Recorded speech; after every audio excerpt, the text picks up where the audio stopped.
अयोध्या में राम मंदिर का उद्घाटन 22 जनवरी को होने वाला है। इस पर सबसे बड़ी नज़र पाकिस्तान की है। पाकिस्तान में लोग अभी से इस पर चर्चा करने लगे हैं, लेकिन इस उद्घाटन के बाद क्या होगा, इसके बारे में एक एक्सपर्ट ने बताया है। पाकिस्तानी पत्रकार आरजू काजमी और अवैस इकबाल ने इस मुद्दे पर बातचीत की। इसमें इकबाल ने कहा कि राम मंदिर के साथ एक विवाद जुड़ा हुआ है, जिस कारण पाकिस्तानी सेना अपने पेड मीडिया को इसके खिलाफ जहर उगलने के लिए काम पर लगा सकती है। उन्होंने आगे कहा कि पाकिस्तानी सेना के लोगों को कोई छू भी नहीं सकता है। इकबाल ने कहा, पाकिस्तानी सेना कभी भी दोनों देशों के बीच अच्छे रिश्ते नहीं होने देगी, क्योंकि पाकिस्तानी सेना के बड़े अधिकारी अपनी जेबें भरते हैं और यह सब कुछ सिर्फ भारत विरोध के नाम पर होता है।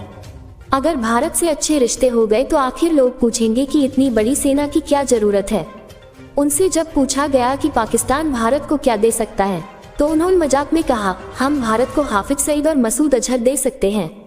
पाकिस्तान के केयरटेकर प्रधानमंत्री अनवारुल हक काकड़ ने हाल ही में एक प्रेस कॉन्फ्रेंस में कहा था कि यह 1971 नहीं है और न ही बलूचिस्तान को बांग्लादेश बनने देंगे।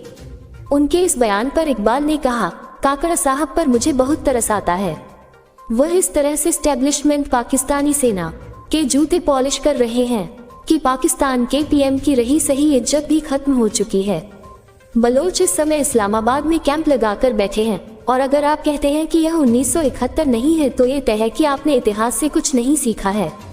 उनके कहे कि कोई वैल्यू नहीं, उनकी कोई औकात ही नहीं है। उन्होंने आगे कहा कि पाकिस्तान के केयर टेकर की पॉलिसी मेकिंग में कोई अहमियत नहीं है।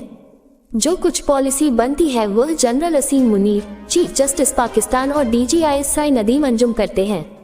ये पूछे जाने पर कि आखिर नवाज शरीफ क्यों लगातार भारत के साथ रिश्ते सुधारने की बात कर रहे हैं, इस पर उन्होंने कहा कि पाकिस्तानी सेना एक बड़ा बिजनेस चलाती है।